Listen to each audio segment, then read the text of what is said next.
दोस्तों आज के वीडियो में हम सीखने वाले हैं कि सम इफ्स का हम क्या यूज़ होता है हमारे एक्सेल के अंदर और हम किन किन तरीक़ों से हम सम इफ का हम यूज़ कर सकते हैं एक्सेल के अंदर। दोस्तों अगर आप बिल्कुल बिगिनर हैं, मतलब आप अभी एक्सेल सीख रहे हैं और जो सम इफ्स है आपको थोड़ा सा मुश्किल लगता है, तो इस वीडियो में आपको बहुत मैं आसानी से समझाऊंगा कि कैसे हम सम इफ का यूज़ करके हम किसी भी ऑफिस में या फिर हम कहीं पर भी अगर हम इसको यूज़ करते हैं तो बहुत आसानी तरीके से हम कर सकते हैं। दोस्तों सबसे पहले आपको एक चीज़ इंपॉर्टेंट आपको ध्यान रखनी है कि जो हमारा फार्मूला होता है, मतलब अब मैं ले लेता हूँ, जैसे मैं सम इफ्स की मैं बात करता हूँ तो ये बहुत तरीके से लगता है। मतलब कहने का मतलब है कि इसको आप एक तरीके से नहीं मतलब लगा एक्सेल के अंदर लगा सकते, बहुत तरीके से लगा सकते हैं। डिपेंड करता है कि आपका वो जो फार्मूला सीखने का है उसका लॉजिक आपका कितना क्लियर है। अगर दोस्तों आप इसको मतलब सिर्फ ये देख लेंगे कि आज की वीडियो में जैसे आप सीख लेंगे कि मैं इस तरीके से समझा रहा हूँ, तो आप कहीं भी जाके आप उस तरीके से ही आप लगाएंगे तो बाद में कभी हो सकता है कि कुछ और लॉजिक आपको चेंज कर दें, तो आपको हो सकता है वहाँ कुछ प्रॉब्लम आ जाए। लेकिन अगर आप लॉजिक समझेंगे कि फार्मूला कैसे वर्क करता है एक्सेल के अंदर, तो आपको कोई भी कंडीशन दे दी जाए एक्सेल के अंदर, आप इजीली उस फार्मूले का यूज़ करके आप कोई भी डेटा आप आसानी से लेके आ सकते हैं। तो दोस्तों नमस्कार, मेरा नाम है अजय और आप देख रहे हैं कंप्लीट एक्सेल। तो दोस्तों हम अपनी वीडियो आज की स्टार्ट करते हैं। तो दोस्तों अभी आप देख रहे होंगे यहाँ पर मैंने एक टेबल ली है, state, date value, product and sale. तो दोस्तों यहाँ पर मैं आपको डेट के अकॉर्डिंग और प्रोडक्ट के अकॉर्डिंग मैं ये बताऊँगा कि कितनी सेल हुई है। दोस्तों इससे पिछली जो वीडियो मैंने बनाई थी उसमें मैंने आपको बताया था काउंट इफ्स के बारे में, और ये वीडियो हमारी है सम इफ्स के बारे में। दोनों में कोई डिफरेंस ज़्यादा नहीं है, बस एक डिफरेंस है कि जब हम कोई चीज़ काउंट करते हैं मल्टीपल लॉजिक से तो हम वहाँ काउंट इफ्स का यूज़ करते हैं, और जब हम कोई मल्टीपल चीज़ से हमें कोई चीज़ मतलब सम करनी होती है तब हम वहाँ पर यूज़ करते हैं सम इफ्स का। ठीक है, तो ये दोनों में डिफरेंस है, बाकी कोई दोनों में डिफरेंस इतना नहीं है, बस यही चीज़ का डिफरेंस है। एक जगह हमें सम करना होता है तो दूसरी जगह हमें काउंट करना होता है। ठीक है, तो दोस्तों अभी मैं जो भी फार्मूला भी मैं स्टार्ट करने वाला हूँ, तो सबसे पहले आपको क्या समझना है कि मैं फार्मूला किस तरीके से लगा रहा हूँ। ठीक है, उसकी हर बारीकी को आपको ध्यान से समझना, तभी आपको इस चीज़ में लॉजिक पूरा अच्छे से क्लियर होगा। ठीक है, तो जैसे ही मैंने एक बॉक्स बना रखा है यहाँ पर, मैं मैं सम करना चाहता हूँ कि टोटल सेल कितनी हुई। तो यहाँ पर अभी आप देखेंगे इससे पहले जो भी मैंने सम की वीडियो बनाई होंगी वहाँ पर मैंने पहले से लॉजिक लगाया था कि मेरे को इसके अकॉर्डिंग या इसके अकॉर्डिंग अगर यहाँ है मतलब इस मास्टर डेटा में तभी मेरा सम करके आ जाए, अदरवाइज़ ना है। लेकिन यहाँ पर ऐसा कुछ भी नहीं, यहाँ पर मेरे को सिर्फ टोटल सेल सम करनी है, वो हम अपने अकॉर्डिंग करेंगे कि हम कौन कौन लॉजिक से हम सम करना चाहते हैं। ठीक है,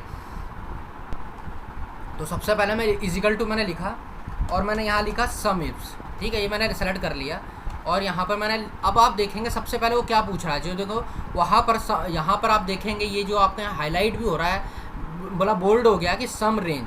तो सबसे पहले जो चीज़ आप सम करना चाहते हैं वो सेल को आपको या फिर वो कॉलम को या उस रो को आपको सेलेक्ट करना पड़ेगा। ठीक है, तो यहाँ पर मैंने सेलेक्ट कर लिया। जैसे मेरा जो मतलब अमाउंट है जो भी है वो मेरा कहाँ से है, मेरा जो इस सेल में है, ई कॉलम में है, और मेरा कहाँ से मेरी जो 4 रो है मेरी वहाँ से है। तो मैं यहाँ से सेलेक्ट करूँगा पूरा एंड तक जहाँ तक मेरे को वो सम करना है। ठीक है, तो सबसे पहले दोस्तों ये मैं यहाँ तक ये लॉजिक लगाने से पहले मैं आपको एक बात क्लियर कर दूँ, बहुत ज़्यादा इंपॉर्टेंट है, इसको आप नोट डाउन कर लो, बहुत ज़्यादा इंपॉर्टेंट। ठीक है, क्या इंपॉर्टेंट है दोस्तों, अभी आप देख रहे होंगे जो मैंने यहाँ पर रेंज ले रखी है वो E3 से लेके E11 ले रखी है। अगर आप इस तरीके से मतलब आप कोई भी कॉलम सेलेक्ट करते हैं तो आपको एक चीज़ ध्यान रखनी कि जब भी आप अगर नंबर वाइज आप कोई भी कॉलम सेलेक्ट करते हैं तो वहाँ पे आपको उसको फ्रीज़ करना बहुत ज़रूरी है। दोस्तों अगर आप फ्रीज़ नहीं करोगे तो उसकी जब आप उस डेटा की रेंज चेंज करोगे तो ऑटोमेटिक वो जो फार्मूला जहाँ से आपने सेलेक्ट किया उसकी रेंज भी चेंज हो जाएगी। ये मैं आपको लास्ट वीडियो में इस वीडियो के लास्ट में आपको मैं बताऊँगा कि कैसे चेंज होता है। ठीक है, तो अभी मैंने ये ले लिया। दूसरा मैंने कोमा लिया। अब यहाँ पे मैं क्राइटेरिया मांगा, मेरा क्राइटेरिया क्या होना चाहिए कि जो प्रोडक्ट है, ये प्रोडक्ट जो है मैं यहाँ पर लेना चाहता हूँ। मैंने सेलेक्ट किया डी से, डी मैंने हेडर ले लिया, डी ये मेरा कॉलम, इसके अंदर मेरे प्रोडक्ट की नेम है। ठीक है, मैंने सेलेक्ट कर लिया, फिर कोमा। अब इसके अंदर मेरे को किसका सम चाहिए मेरे को सबसे पहले पता होना चाहिए। आप कोई भी ले सकते हैं, यहाँ पर जैसे मैंने यहाँ ले लिया, जैसे मैं कोई भी लेता हूँ, जैसे मैं कीबोर्ड ले लिया, मैंने कीबोर्ड ले लिया इसको मैंने, और यहाँ डबल पोटेशन के साथ मैंने इसको लिख दिया। अब उसके बाद सेकंड जो मेरे क्राइटेरिया रेंज है वो मेरे को लेना चाहता हूँ, तो एक मैं डेट लेना चाहता हूँ कि मैं इसलिए इसका यूज़ कर रहा हूँ कि आपको मल्टीपल तरीके से मैं बता सकूँ। अगर आप बहुत सारे मल्टीपल तरीके से आप कोई चीज़ को सम करना चाहते हैं तो कैसे हम कर सकते हैं। ठीक है, तो उसके बाद हम यहाँ पर मैंने यहाँ पर ले ली डेट, मैंने सेलेक्ट कर ली। यहाँ से मैंने C4 से लेके जहाँ तक है E11 तक, ठीक है, मैंने सॉरी C11 तक मैंने सेलेक्ट कर लिया। अब कोमा, अब यहाँ पर हम डेट लेंगे। अब डेट, जब भी हम डेट लेंगे तो आपको एक चीज़ ध्यान रखनी है, उसका फॉर्मेटिंग क्या है, डेट का फॉर्मेटिंग क्या है। तो अभी देख रहे हैं यहाँ पे लिखा हुआ 16 जैन 19। तो अगर आप 16 जैन 19 लिखते हैं तो अगर ये पहले आपको देख ले कि आपके जो डेस्कटॉप है या फिर लैपटॉप है उसका आपने जो डेट का फॉर्मेटिंग है वो क्या है, ठीक है। तो मेरा डेट का फॉर्मेटिंग है, पहले मेरा है मंथ है पहले, तो मैंने यहाँ लिख दूँगा मंथ, फिर मेरा है डे है मेरा 16, और उसके बाद मेरा ईयर है 2019, ठीक है। मैंने ब्रैकेट क्लोज करके और एंटर कर दिया, मैं ब्रैकेट क्लोज कर दी। अब दोस्तों यहाँ पे आप देखेंगे कि जो मैंने यहाँ पर मतलब मैंने फॉर्मूला लगाया आपके सामने वो गलत आया है। तो ये क्यों आया, मैंने जानबूझ के यहाँ पे मैंने आपको समझाने के लिए यहाँ कुछ मैंने चीज़ में चेंजेस किया, ताकि आपको जब भी आप भी इस चीज़ को लगाएं तो आपको हमेशा ध्यान रखना चाहिए कि क्यों ये एरर आया, ठीक है। तो सबसे पहले हम फार्मूला ओपन कर लेते हैं। मैंने F2 की मदद से हमने फार्मूला ओपन किया। तो फार्मूला ओपन करते हैं आपको कुछ चीज़ें दिख रही होंगी कि जब मैंने यहाँ पर जो मैंने मतलब सम की जो मैंने रेंज ली E11 से ली है, ठीक है, ये देख रहे होंगे ये E11 से ले सॉरी यहाँ E3 से लेके E11 तक है, ठीक है। तो ये मेरी फिक्स रेंज है कि मैं इस रेंज से ले रहा हूँ।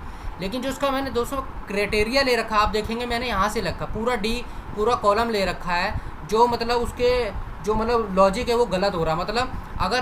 मतलब आप यहाँ पे अगर ये जो हेडर है अगर आप इसके अकॉर्डिंग लेना चाहते हैं तो वो जो बाकी के हैं वो भी आपके हेडर से ही होने चाहिए। ऐसा नहीं है कि आप कहीं पे आप नंबर से आप मतलब रेंज ले रहे हैं और कहीं पे आप पूरा कॉलम को सेलेक्ट कर रहे हैं, ठीक है। अगर आप पूरा कॉलम सेलेक्ट कर रहे हैं तो सारे बाकी जितने लॉजिक लगाए हैं, मतलब जो डेटा का लॉजिक लगाया है वो बिल्कुल वही होना चाहिए, अदरवाइज़ वो आपका वर्क नहीं करेगा। तो यहाँ पर अभी आप देखेंगे जैसे यहाँ लिखा D है तो मैं यहाँ पर 3 डाल दूँगा, क्योंकि यहाँ पर मेरा जो डेटा है 3 से है और जो लास्ट का है मेरा 11 तक है, ठीक है। अब आप देखेंगे सब में इक्वल आ गया। अब देखेंगे यहाँ पर जो जितने भी यहाँ पर जो मैंने रेंज दी है वो इक्वल है। 3 पहला जो रेंज है वो भी इक्वल है, सेकंड वाला भी इक्वल है, थर्ड वाला जो मैंने लिया वो भी इक्वल है।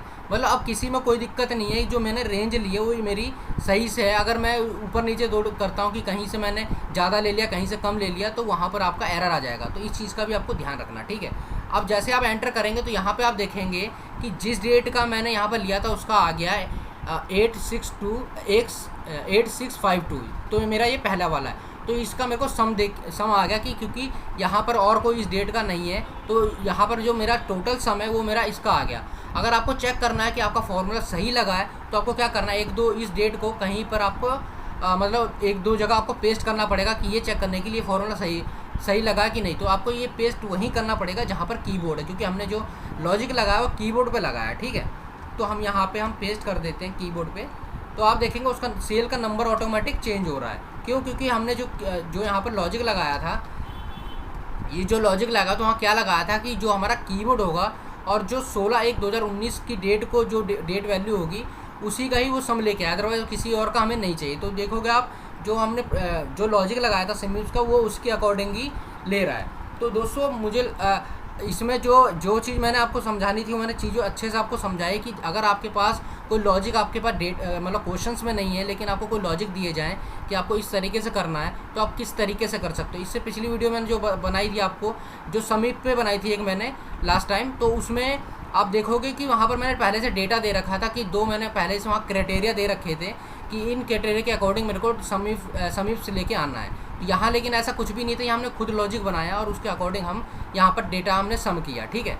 तो उम्मीद करता हूँ आपको ये वीडियो अच्छी लगी होगी और आपको सब कुछ समझ में आया होगा, ठीक है। अगर फिर भी आपका कोई क्वेश्चन है और आप कुछ पूछना चाहते हैं तो आप कमेंट्स बॉक्स में कमेंट करके भी मुझसे पूछ सकते हैं। और अगर आप हमारे साथ कोई डेटा शेयर करना चाहते हैं तो नीचे जो डिस्क्रिप्शन में मेरी मेल आईडी है उस पर मेल करके आप हमारे साथ डेटा शेयर कर सकते हैं। मैं आपको पूरी इसमें हेल्प करने की पूरी कोशिश करूँगा। तो दोस्तों वीडियो के लास्ट में आपको मैं एक चीज़ और इम्पोर्टेंट बता देता हूँ। यहाँ पर जैसे मैंने आपको बोला था कि यहाँ पर जैसे आप देख रहे होंगे कि जो मैंने कॉलम ले रखे हैं वहाँ पर मतलब सेलेक्टेड मतलब सेल ले रखे हैं कि E3 से लेके E11 है, फिर बाकी सब में भी उसी तरीके से कर रहा है। दोस्तों अगर आप इसको फ्रीज़ नहीं करते हो और आप जब भी इसकी डेटा के मतलब जो भी आपने फॉर्मूला लगा इसकी अगर मतलब इसको आगे तक पेस्ट करते हो, कॉपी पेस्ट करते हो, तो इसकी ना ये एरर आ जाएगी। क्यों आ जाएगी मैं आपको यहाँ समझाता हूँ। जैसे मैं इसको नीचे कॉपी करता हूँ तो आप देखेंगे यहाँ पर कम आ गया। अब आप देखेंगे इसका जो रेंज है, मैंने फॉर्मूला जैसा बना रेंज जो हमारी यहाँ से रेंज थी वो हट गई। क्यों हट गई? वो बाय डिफ़ॉल्ट जो एक्सेल के अंदर होता है, अगर हम उसमें सेल को लॉक नहीं करते, उस रेंज को लॉक नहीं करते, तो ऑटोमेटिक उसकी जो रेंज ऑटोमेटिक चेंज होती रहती है। अगर आप कभी भी मतलब किसी भी कंपनी में काम कर रहे हैं या फिर आप कोई भी चीज़ अपने लैपटॉप में कर रहे हैं, तो ये चीज़ का आपको हमेशा ध्यान रखना है कि अगर आप कोई सेलेक्टेड सेल से आप डेटा मतलब काउंट कर रहे हैं या फिर सम कर रहे हैं, तो उस सेल को आपको लॉक करना ज़रूरी है, तभी आपको वहाँ पर वो फिक्स डेटा मिले, मतलब अमाउंट मिलेगा जो भी आप सम करना चाहते हैं। अदरवाइज ऐसे ही आपको प्रॉब्लम आएगी और आप कभी भी मतलब एक्चुअल जो सम होगा वो कभी भी आपका नहीं आएगा। ठीक है, तो उम्मीद करता हूँ ये सारी चीज़ें आपको अच्छे समझ में आई होगी। दोस्तों इस वीडियो से अगर आपको थोड़ी सी भी हेल्प मिली तो इस वीडियो को लाइक करें। अगर आप चाहते हैं आपको ऐसे रेगुलर वीडियो हमारे चैनल के थ्रू आपको मिलती रहे, तो जो वीडियो के नीचे रेड बटन आ रहा है उसको सब्सक्राइब कर लें और बेल आइकन को प्रेस कर लें, ताकि आगे भी आपको ऐसे वीडियो मिलती रहें। तो मिलते हैं नेक्स्ट वीडियो में नई नई चीज़ों के साथ। तब तक के लिए थैंक यू सो मच।